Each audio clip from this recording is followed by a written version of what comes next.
Ma, have you received the delivery? Sis, Yana Riders Bay. Send in the Momo. Okay. *176. Paco. Don't you use a smartphone? Use the Momo app, ne? Huh? App. Hey, I want to say a millennium, say millennial. Inyim. Oh, millennium for ya nyaze. Switch to the app. Oh, you're smart. And you're secure. Enter a world of possibilities with the Momo app. Pay your favorite merchant, pay utility bills, and borrow from our wide range of lending services. Move to the app side today. MTN.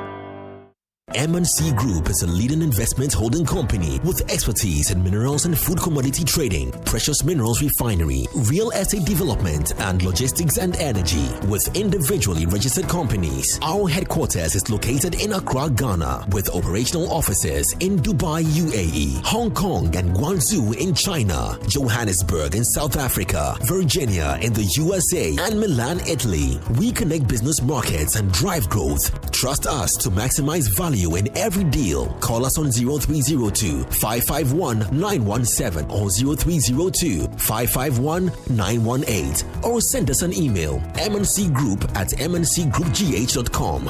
MNC Group, totally reliant.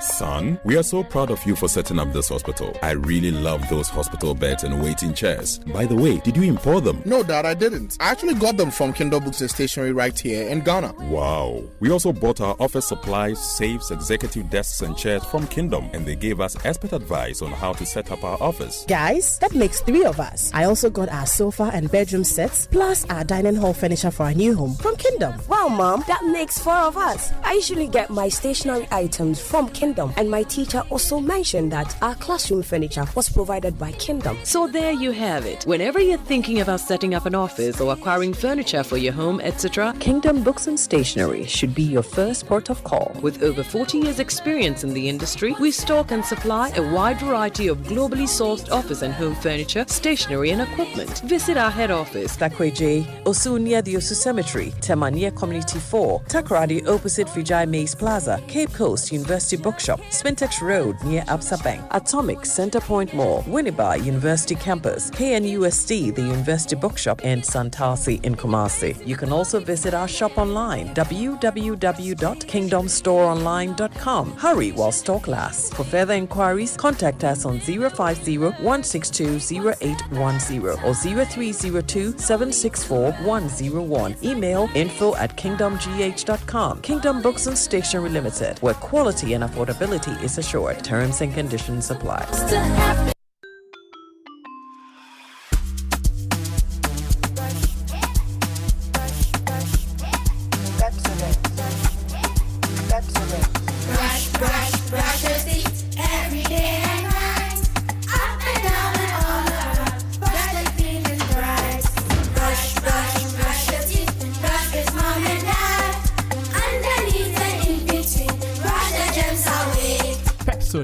Cavity protection. This advert is FDA approved.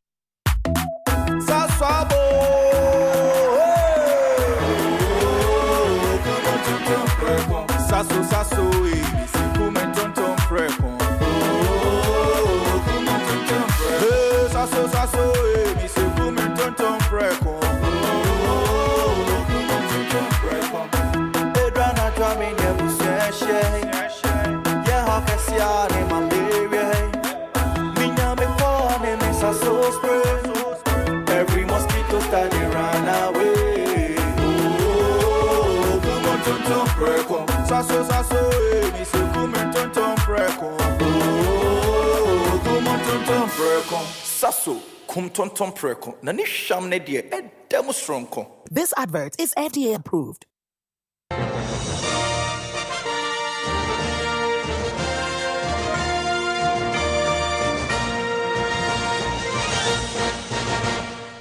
Welcome back to Ghana Connect, and it's a big conversation about the media budget presented by Finance Minister Dr. Kasila Tofos, and a lot of issues did come up with the Finance Minister talking about what they believe the key issues are in terms of the big achievements that they have supposedly chalked over there.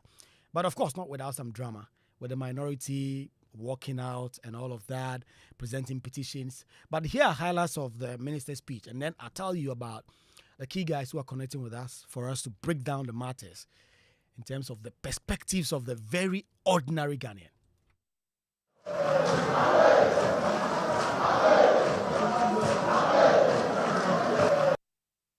Right Honorable Speaker, beyond the numbers, this is a story of sound leadership, better economic management, and a restoration of hope to a nation once in despair. Dr. Forson says inflation has dropped from 23.8% at the end of last year to 13.7% in June 2025, the lowest in over 3 years. The Ghana cedi has demonstrated exceptional resilience and strength in recent months. At the end of June 2025, the Ghana cedi appreciated by 42.6% against the US dollar, 30.3% against the British pound, and 25.6% against the euro. This is a significant reversal compared to the same period in 2024 when the cedi depreciated by 18.6%.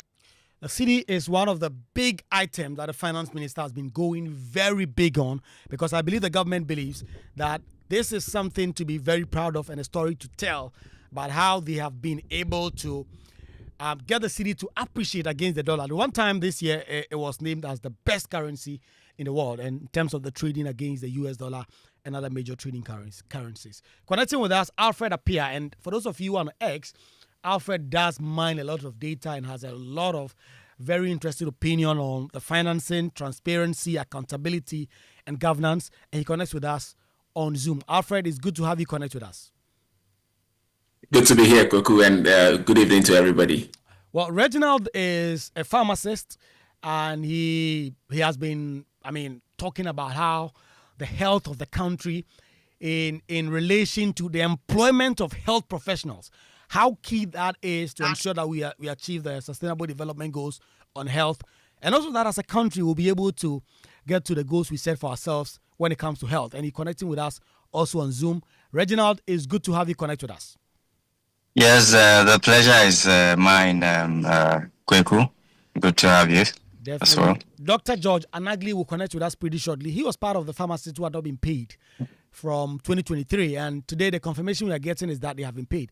Dr. George Anagli himself says the money has not hit his account, but he can confirm from some of his colleagues that the money has been paid. And then we'll also have two traders who do a lot with the dollar and the cedi, and they will also come and tell us something of the sort. So let me start with you, Alfred. And for you, in very layman terms, what were some of the key highlights from the finance minister's address that every Ghanaian can look at and say, okay, well, this is a transformational progress? Because the thing about media budget, the budget itself, is there are loads and loads of jargons about economic growth, forecasting, revision, 4.0, 3.5, and the ordinary Ghanaian thinks and say, listen, all of this, the most important question for me is whether or not they reflect in my pocket. Anything else is just English. Yeah, Kwaku. So I think that's a fair point if people always, are confused by that. And I think that, to me, I usually look at a number of things, right? So there are things there are indicators that impact people's pockets. And when I think of those indicators, I think of three indicators. First one is inflation. Second one is the exchange rates and what is happening with the exchange rate. And then the third one is the interest rate or the lending rate. I look at these three indicators as things that impact people's pockets, right? So inflation, it's just price movement, right? It's like, how are prices changing over time, over a period of time. So when you look at the inflation dropping from the December value by 10 points as of June, that's a significant drop in inflation. And generally, you would expect that people will start feeling that when you have a significant drop like that, it basically what will sometimes mean is that there even will be items in the basket, the inflation basket, where the price would actually decline, right? Drop in inflation generally doesn't mean the prices have declined, just a change in the prices have declined. But if you have a significant drop like that, sometimes what that means is that there's some items that have seen a decline in prices. In fact, when you look at between May and June, on that month-on-month basis, you would see that the prices, the general price level, has actually declined. So that's a positive sign. I mean, I think the other one, of course, is the exchange rate, right? When you go from 14.7 as of end of December to about 10.4 now, that's a significant drop. And this is another indicator people would see, right? So if you're a business person that, you had 10,000 cedis and that you wanted to get dollar for, versus compare that to December, and then what you are getting now, you see that you get a bit more dollars. So that's something that you feel. The other one is the lending rate or the interest rate. Let's call it generally the interest rate. Interest rate going from 30% on average to about 27%. Even though it's about a 3 percentage points drop, it's still something, right? So you will feel like if you're servicing loan, if you've gone to the bank to borrow money and you're servicing that loan, or if you're trying to get access to credit from the bank, you will see that drop is also quite big. So I think overall, the media budget provides there's a very positive, it's a positive one. The review is a positive one in the sense that the macroeconomic indicators that the ones that I say impact people's pocket that I talked about, they are moving in the direction that we want. But I think the other part that is important is over the last number of years we've seen and heard about a lot of fiscal indiscipline, right? So government hasn't spent within its means. Government has overspent. There's been bloated contracts and things like that, right? So it is also encouraging to see that even the government's own projection of what it was going to spend has declined, right? Even though revenue also declined, you see that the deficit, the difference between the revenue and the expenditure, wasn't as much as the government itself projected it to be. And to me, that is also a positive sign, right? It's a positive sign. And we can get into the details. But generally, one of the line items that I'm always glad when it doesn't, when it stays within budget and even doesn't even get worse is the government's discretionary spending or the goods and services part of the budget, right? So when I see that declining, and the government is spending about 62%, I think, of what it has projected for Q1 and Q2. I think that's an encouraging sign. Even though compensation, I know we have people here who talk about compensation. Compensation was over budget a little bit, but if I see goods and services going down, that's a positive sign. The other thing is on government spending on capital expenditure they didn't grow as much as the government had projected. The government spent about, I think it's about 39% of what it had projected to spend in Q1 and Q2. So I think to me that part is a little concerning because capital expenditure, there's a lot of contracts, a lot of businesses depend on government contracts. So the government is not spending on capital expenditure. That has ripple effect and that has downstream effect on the economy. For example, construction's GDP growth in Q1 was abysmal, and that part of that can be traced to lack of government spending in capital expenditure. So I think generally overall, like when you look at a lot of indicators, the economy and the media review was a positive one. There's definitely room for improvement, particularly on the capital expenditure. And the government itself has signaled that it's going to do this big push. So we would really expect to see that big push because that has a lot of implications for different segments of the economy. The big push is such an integral part of the media presentation. And well, as they say, as for the economy, Reginald, before we get into some of the nitty-gritties and some of the things that are so key to you, I want to know if you get the same sense in terms of listening to the minister or reading through what he read, whether they are really big positive signs for you. Yes. So can you hear me, Kwaku? Loud and clear. Yes. So for me, I think Alfred. I mean, just to say that I've been following him quite keenly on X. To use the word, I discovered his exploits in data not too long ago, and I've been quite impressed with the work that he's been doing. And just as the likes of Musa Dankwa are doing it in the political space, strongly in polling, I think that we need more of Alfreds in our space so that they can influence decision making, largely driven by data. Back to your question, Kwaku. I get an equally positive sense in the presentation of the finance minister. I see a lot of pragmatism. And for me, what stands out is the deliberate attempt to ensure fiscal discipline when it comes to when it comes to the numbers at stake. Over the period, for consistently, what has been our bane. Most of our economists will tell you that we do well on when we are only, especially on the IMF programs, but once we are left on hook, then the question of physical discipline becomes a bit challenging. So for me, what I saw in the presentation of the finance minister largely centered on the fact that the government wanted to, and this morning I even heard the finance minister reiterate the fact that the big push is anchored on the agenda to build roads. And for them, that is what will ensure that the country is well networked enough to be able to ensure that whatever level of development happens on the back of this level of accessibility. So for me, my article this morning was one of optimists from an optimist point of view.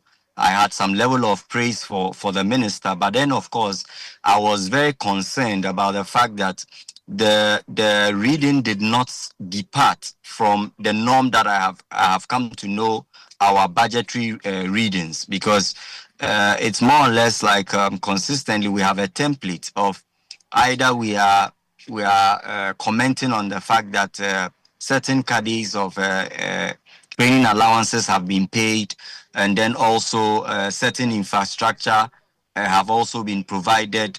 But what is new in all that we've discussed so far, or what he was presented so far, largely centered on the uncapping or the release of the NHIS fund. We know that has always been topical. So in as much as I am an optimist in the numbers that have been provided so far, I feel that it was not too far off from what we have seen over the period. So preliminary, I'll say that yes, the finance minister has his thumb on the economy, because as I spoke 2 weeks ago on this issue, for those of us within the farmer landscape, we have noticed consistently. You remember somewhere in 2022 when the exchange rate went haywire, prices of medications went left off the hook, such that patients who were on chronic medications could not afford. So if we've had 6 months of stability in the exchange rate, and we have seen a considerable decrease of medicine prices, which would make chronic patients like those on diabetes, hypertension medicines afford, then that goes a long way to say that yes, we may not have seen so much development yet in 6 months for a new government, but there are positive signs of good things to come, basically. Thank you. I mean, on this so-called positive streak, I think George Anagli perhaps have something positive to say. He has been on this show 2 times. The first time when the finance minister did announce in the budget presentation itself in March that we're going to get paid. And Dr. George Anagli is part of pharmacists who have been working in hospitals and in health facilities since 2023 who are not being paid. And the information is now they have been paid. Dr. George does not confirm that he has received this. But George, has it reflected in the account now? And have you paid all the people you have to pay? Hello, George. Hi. Hello. Hello, can you hear me? Yeah, I put you on the spot. There's the money in your account now, like your other colleagues have received. Quite a number of my mates have confirmed receipt of the money. But personally, I have not received mine. I'm waiting for my bank alert. So personally, I have not received mine. Yes, but I mean, most of my mates have confirmed receipt of the monies. And it's been 2023 till now. It's nearly 3 years now, and finally the money has been paid. when you juxtapose that and given the commitment that the finance minister did make in the budget itself, the media budget review, some of the big things he spoke about, does that give you a sense of positivity with the handling of the economy so far? Oh yes, it does. I mean, what I heard yesterday from the finance minister gives hope. I mean, if anytime I listen to Dr. Atufo speak, it gives me some sense of positivity. It gives me some sense of hope. Yesterday, when I listened to a few things he mentioned, I mean, it's positive. There's some sense of hope that he's exhuming. Looking at what he's done so far, 6 months. If we just oppose what we are seeing right now as to what we saw previously, you can realize that just 6 months of their work, it's evident that things are changing. Things are changing. If you look at the price of drugs, I heard Reginald mention the fact that the price of drugs have also decreased or are decreasing. And I'm a pharmacist, so I can attest to that as well. Price of drugs are decreasing. So people that are on medications, chronic medications are being, cushioned in a way. And aside that, there is something that he mentioned as well with regards to the uncapping of the NHIS levy. You see, what happens here is that this is giving opportunity to the Ghanaian, the common Ghanaian, to have access to vaccines. You have access to vaccines without, to have access to vaccines, to have access to the normal essential drugs that ordinarily will not have access to, or will have to pay some amount or some monies to get. So this is positivity, big time positive review, big time positive work that they've done in just 6 months. So if they can do this in 6 months, well, I'm hoping that we see more, or we experience more good stuff, more positive stuff in the 3.5 years to come. Yeah. I mean, this is a positive streak. Papani is here in studio. Papani is surely give me something negative. The media budget was right. Before we came on air, I heard you talk about the promise the finance minister made about constructing roads. You had concerns about politicians and over-promising. Really, what's going on with that with you? Well, because you're putting me on the spot, you're giving me where to start from. I don't want to go by that, because I said I know how keen and how some of these things play out also on social media and people are then. So first of all, I'll say that I think that the economics of the pocket economics works, and I am definitely a beneficiary of that, because I definitely remember when I started driving sometime 2017 actually. I know how much I was buying fuel. 2017. Yeah. 2017, you were like 14 years, Michael. I couldn't have been 14. So I remember at that time when I used to buy fuel and how much I used to buy just to do some small errands. That amount definitely shot up over the next 8 years. So in that economics, I felt it. But more recently, I went to the filling station again, and it took me longer than I expected to buy some amount of fuel. And I was like, this should be regular. Like I should have been done and gone already.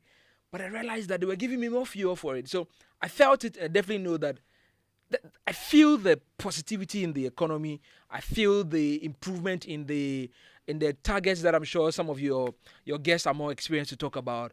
I may not be able to mention them. I mean, the macroeconomics and microeconomics. I don't know what really they mean, but in my pocket, I know what it means for me. Again, if you listen to the finance minister, somebody was touched on the part about, it looks like it was just politics as usual in terms of how they read budgets, because you hear him taking so many turns and trying to get back at the previous government and laying some blame at their footstep, at their doorstep. But again, I just thought that, well, the finance minister and his delivery, fantastic, he did well.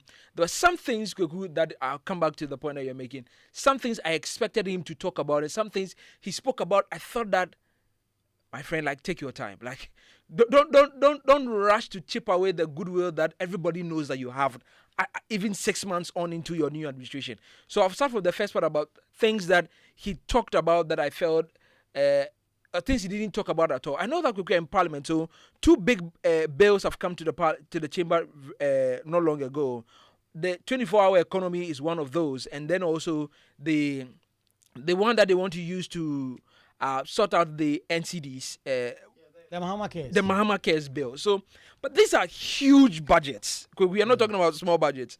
But I didn't hear him specifically talk about how much they are going to be using or where this money should really also go to. If you look at the bill, they've made arrangement for for financing. Of course, the point you make is critical because part of the sources of funding for the bill is allocations from the especially budget. the NHIS. But it comes to a lot of 20%. Yes. The funding is 20% from NHIS, NHIA fund to the Mahama Cares, and then their donations, the other. I mean, that will be made exactly. So those were ones I was hoping for more clarity on where the rest of the money was going to come to. But then he drops the bombshell and says that, well, I'm not asking for more money from the Appropriation Act. So some bit of relief there, definitely different from the norm when usually you come and there's some little amendment and then some more money has to go into government expenditure. Talking about spending, Papa, I want you to hold it there for me because that's where I want to bring in Reginald. Before I come back to you, Alfred, because you made some big points about spending. I want you to go on, but let me just make this because I've mentioned them already. Now, if you come to the things he spoke about that I thought that, take your time.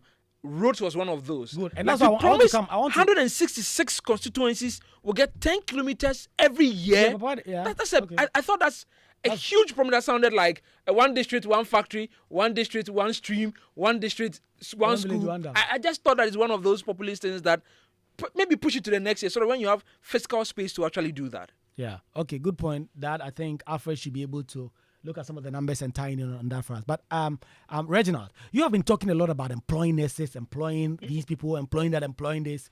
The finance minister, it appears he does not have the appetite to be doing some kind of spending. He wants to really keep up a very tight fiscal space. So it appears some of those things will not be listened to. Do you get the same sense listening to him in the budget and yesterday, or do you think these are important health matters that must be addressed irrespective of whether or not? Because one of the points the finance minister makes is the only way he will clear for recruitment is if there is a dedicated funding to pay. If not, no more nurses, no more doctors. Until I can pay, I'm not recruiting. Yes, so Kwaku, I think that one of the arguments that a mentor of mine have been having in the last few weeks centers on how the health sector is perceived in Ghana.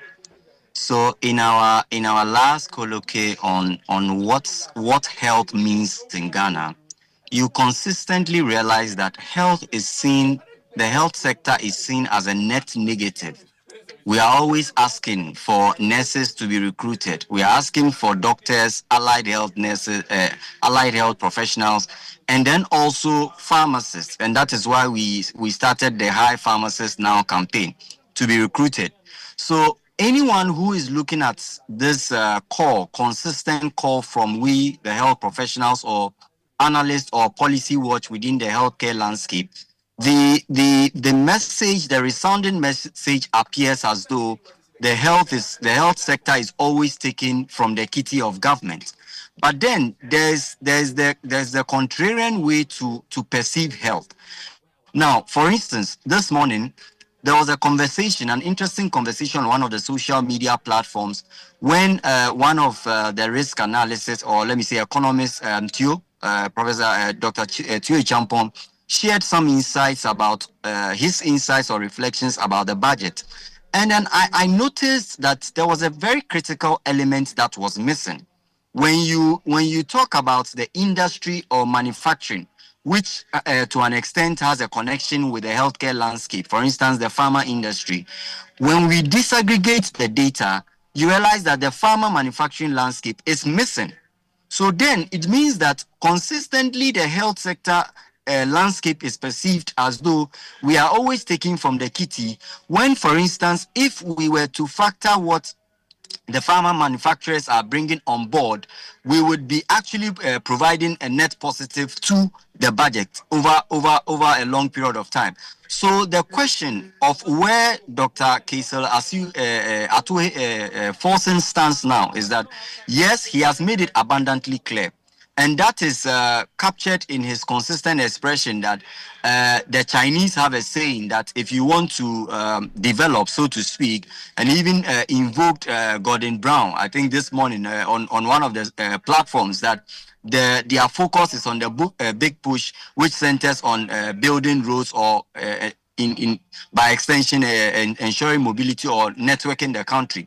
That is a very good agenda and a pillar for development, undoubtedly.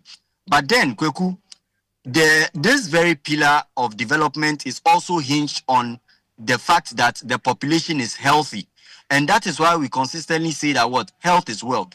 So assuming, for instance, we start this big push agenda, and I mean peradventure, and we've seen it happen before. Less than 6 years ago, COVID visited us unannounced. It started in Wuhan, China, and ended up here.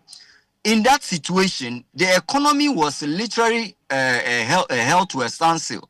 Those who were consistently at the beck and call of Ghanaians were the health professionals. So there is no instance, and the health professionals do not only function when there's a pandemic. For instance, we had a situation about a month ago when we lost one critical stakeholder in the emergency landscape in Kumasi because we didn't have certain facilities available.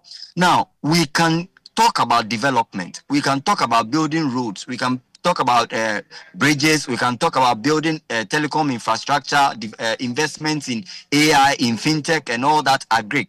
But at the end of the day, that cannot be done on the back of a population that is not healthy, or a population that does not have strategic human resource within its healthcare landscape. And that is why the ideology of our current developmental framework within what have been shared, that is what I feel is the missing link. I suspect that the Minister of Health, in his government accountability series, he made certain commitments that he recognizes that since 2020 or 2019 thereabout, pharmacists have not been recruited under the Ghana Health Service. So he committed to 2,621 pharmacists. He did mention a number of nurses as well, doctors, and then allied health professionals. For me, this is a step in the right direction. What I see is that there has to be some level of alignment between the Minister of Health. And this is where, Kwaku, we have a conundrum as a country. We have this document which is called the staffing norms. And the staffing norms was developed by the Ministry of Health, which tells us at any point in time in our national life, the number of health professionals that we need. So Dr. Kesel Forson, does not necessarily have to plan with arbitrary numbers. Based on the Ministry of Health's own staffing norms, they can accurately be able to tell currently the number of health professionals that are at post, and then what the deficit is. That we'll need. And I want you to hold it there for me, Reginald. Let me bring in Alfred, because Alfred, when you started talking about keeping within the fiscal space, what the finance minister's commitment. Yesterday, talking to Evans Mensah on that exclusive on PM Express, he did talk about the fact that he's not going to spend if the money isn't there. He's going to keep to that. You've been commending him on social media, but you've also heard the demands that are being made. For instance, nurses are demanding their pound of flesh. You're hearing from Reginald. They need more pharmacists. They need more doctors. They need more this. The finance minister may make the point that there's no money. How does he balance this so that he keeps earning your commendation and earns the commendation of Reginald as well? Absolutely. And that's going to be a tricky thing, right? And this is just the beginning of these demands, because, I mean, the government is still enjoying a lot of goodwill. Even when you look at as the term of the government progresses, you're going to get a lot of these demands, not just from nurses, it's just going to be from internal people, right? From as and when we know that, party people are going to get government contract. That's going to happen. And you would get a situation where, if somebody doesn't get paid, some financier doesn't get paid, that's going to pile a lot of pressure on the finance minister. So it's going to be an interesting balancing act, which is why that's one of the posts I made this morning was the finance minister is going to need a lot of support in trying to navigate that, and because you look at the compensation budget, for example. example. It's one of the line items, at least the one line item that actually the government overspent in this half year when you look at the data. So it's going to be a tricky thing. One of the things that is going to be interesting is with the big push as well is because when you look at the big push, about 65% of the funding for the big push, at least for this year, is coming from the petroleum revenue, right? And in as much as the city was appreciating, and we like that, of course, it has good implications. It also impacts revenue, because remember that we sell our petrol in dollars, right? And so if the city appreciates, that means the amount of CDs that we're going to get from that reduces. So you can see that on the one hand, you want your currency to be doing well, so it impacts consumers. On the other hand, there's that implication on revenue. So you see that when you look at the government's total projection from oil revenue for the first half of the year, is actually down by 2.7 billion. Right, and that amount of money is supposed to be what is fueling at least 65% of that. The other percentage is coming from mineral royalties, but 65% is coming from oil revenue, because the government decided that all oil revenue is now going to be used for infrastructure, and the big push is basically where the big chunk of the funding is coming from. So the question then is, okay, where is the money going to come from? Even as the minister is making all these promises about roads and trying to construct roads and all of that. But I think one of the other things that I think is interesting is, I don't know, Kwaku, about you, but we've had so many years of roads. Like, the government has declared roads, years of roads. Yet we keep hearing about road condition in the country not being good and needing to invest all these monies again to do roads, right? So it begs the question that, what kinds of evaluation is happening when we come to roads? So when the minister says 10 kilometers, is it 10 kilometers of new road? Is it 10 kilometers of paving? Those are things that we really need to start asking some of those questions when some of these, because otherwise somebody can say, I've constructed 10,000 kilometers of road, and it will just be, they just paved the road, or they just, so this is where I think that the minister would have to get that balance. I think it's going to be tricky. It's going to be hard. The internal pressures are going to come. The pressures from labor is going to come. And so you have to look at that and say, okay, this is where I want to get to. Right. And, how much political capital are you going to spend to get to that? So I think this will be points of navigation for the minister, of course. George, because your money has not been paid, I know you and Reginald do agree on a lot of things in the health space, employing this and employing that. For the finance minister's commentary about how he wants to take his time, there's also still matters about compensation. So there's still doctors, pharmacists, of course. I mean, I'm used Doc Farm and Doc Med. You know that difference. There's still matters of compensation. What kind of balance can those of you in the working class strike with the government? Because the government has actually written to the IMF, I think, confirming that they're going to do it about 10% increase in salaries for some time. What kind of delicate balance can be struck so that there will be industrial harmony? The finance minister and the government will be able to satisfy workers, but the workers will also realize where we are with the economy and how things are growing, how things are shaping up, and how things could go. Hello. Yes. So Kwaku, let me state this before I answer your question. I think I just received an alert about 3 to 5 minutes ago, so my money is in. So I can confirm that. Wow, please. Send our share. Yes. Two of us on this platform, send our share. This was big money from 2023. Woo! No, I'll send you yes. My phone is heavy at the moment. Yes. So about your question is, so we are. It's just a matter of demonstrating to us that you are up to the task. Demonstrating to us that letting us understand that this is what is going on. Health workers, we are sensitive. I mean, we are sensitive to whatever is going on. We see whatever is going on. We are putting a lot of energy, a lot of work in our various aspects and our various areas or various sectors. And so we ought to be treated well, right? That said, if things are not going well, or if the government isn't capable enough to, or isn't in the right position to cater for what we ought to have, it's just a matter of dialogue. It's just a matter of talking to us and being open enough to us to let us understand what is going on and not just leaving us in the air just like that. But I think that is what this government is trying to do. They are trying to reason with us. They are trying to, as much as possible, try to make us understand. Original, in fact, pharmacists. We've gone. I think the last time that pharmacists been employed, somewhere 2019. That was when we were giving clearance to, employ some pharmacists. Some doctors are still at home. Some nurses, allied health workers are still there. Right? We need these people in the hospitals. We need these people in the sector, and it has to be done. However, it has to be done in the right way. The last time I think when I met the health minister, he mentioned about the fact that he's trying his best to get us clearances, get the other sectors as well clearances, and that is what we need. That is what we want. Explain to us. This is where we've gotten to. This is what I'm doing. Let us understand whatever you are doing. So I think in that when they do it that way, we'll be able to come to a very good resolution and then get things done. Yeah. Brilliant. Kwaku, can I add on briefly? Yes. Can I add on briefly, Kwaku? Can you hear me, Kwaku? Yes, I can hear you. Can you hear me, Reginald? Yes.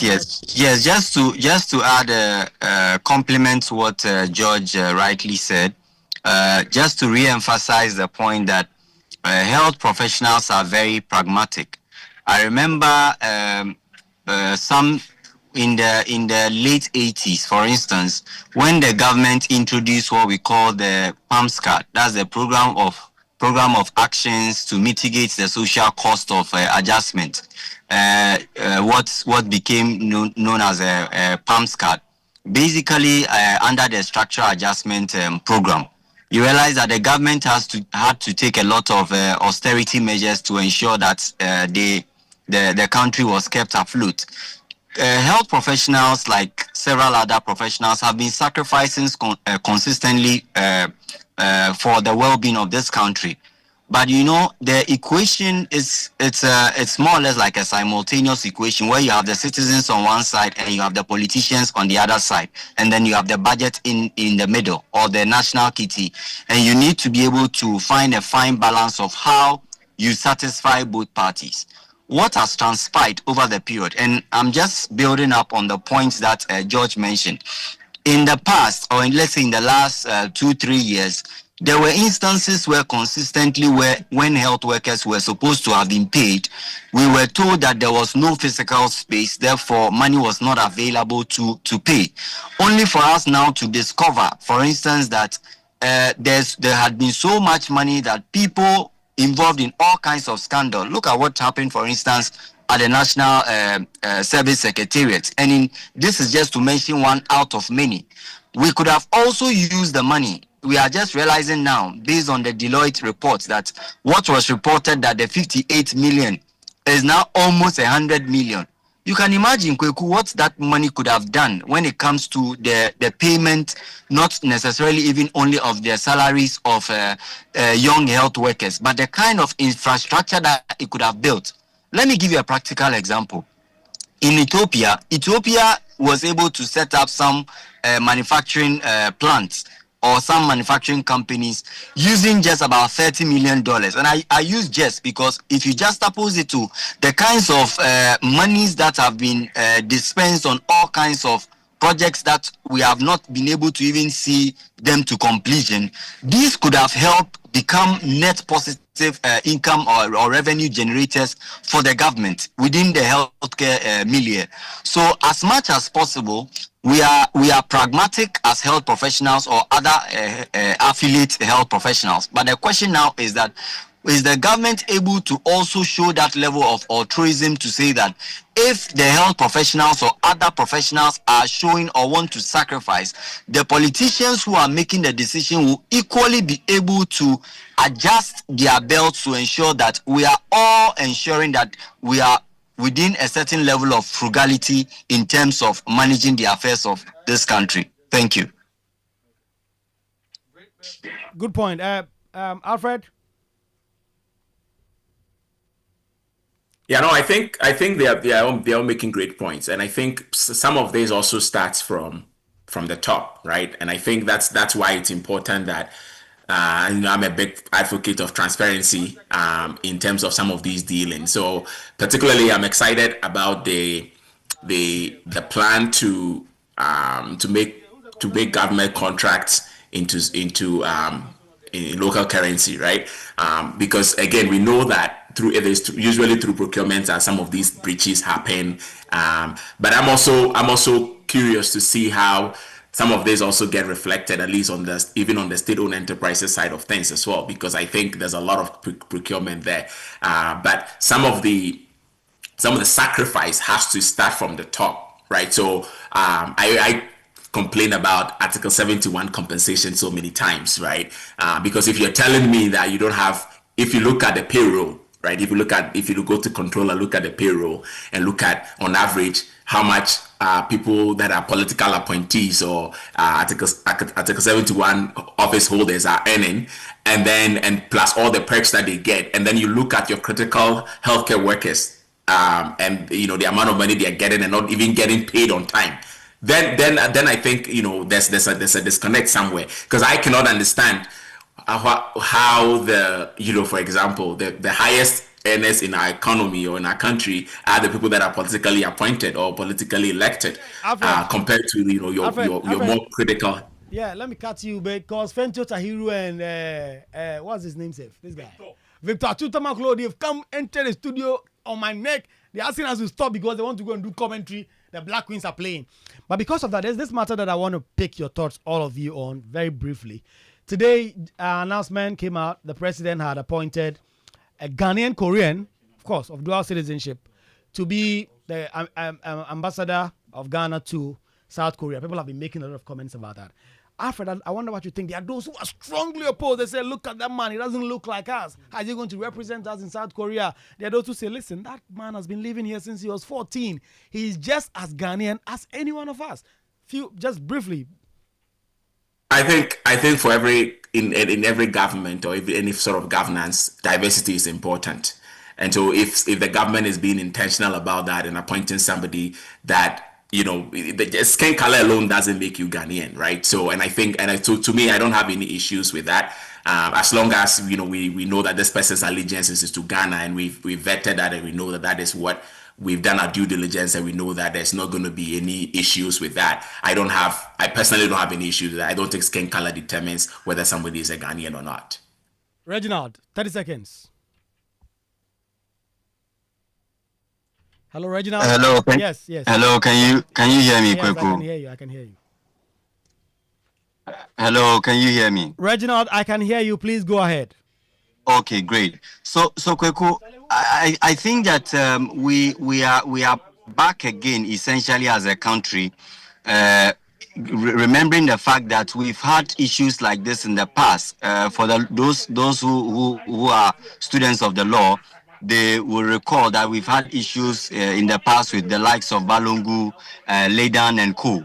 And the conceptualization of who constitutes a Ghanaian, as we know it, usually centers on either the skin color, how you speak, and certain mannerism. But we have transcended from this conceptualization of what helps us to agree on who is called a Ghanaian. So basically, I think that we need a bit of a reorientation, and this is why I personally think that the National Commission for Civic Education has a lot of work to do, because in 2025, if we are still having this conversation and we've had consistent precedents which has challenged our national conceptualization of who constitutes a Ghanaian, then it means that we have quite a number of landmines to navigate around, basically. Yes, a lot of big changes to be done. Let me catch you there. And George, I'm not giving you another word on this. You've taken your money. That's a lot of good news for you. Between 2023 and now, a lot of people, I know people in your family are doing the math calculation that if you are paid, say, 6,000 or 7,000 as a pharmacist, and you don't be paid since November of 2023 up until now, you've been paid lump sum. Hey, they say you're going to buy land at Cantonment. Okay, Victor Chutamaklo, Fentio Tahiru, and Daniel Cranton are here. Fentio Tahiru's headline is gone, my God. Anyway, Charlie. the ladies are going to get a third position, definitely. Yeah, Ghana is facing South Africa in the third and fourth playoff game. Wifey is calling Daniel Crantion. Hey, Charlie. Yeah, but you don't worry. Charlie, Ghana is taking on South Africa in the third and fourth playoff game at the Women's Africa Cup of Nations. Ghana lost to Morocco on penalties in that semi-final game. South Africa were also narrowly beaten by Nigeria in their semi-final. So the two will have to settle for this game. We'll see who will take home the bronze medal at the 2024 WAFCON. Victor Achu Tamaklo will be on commentary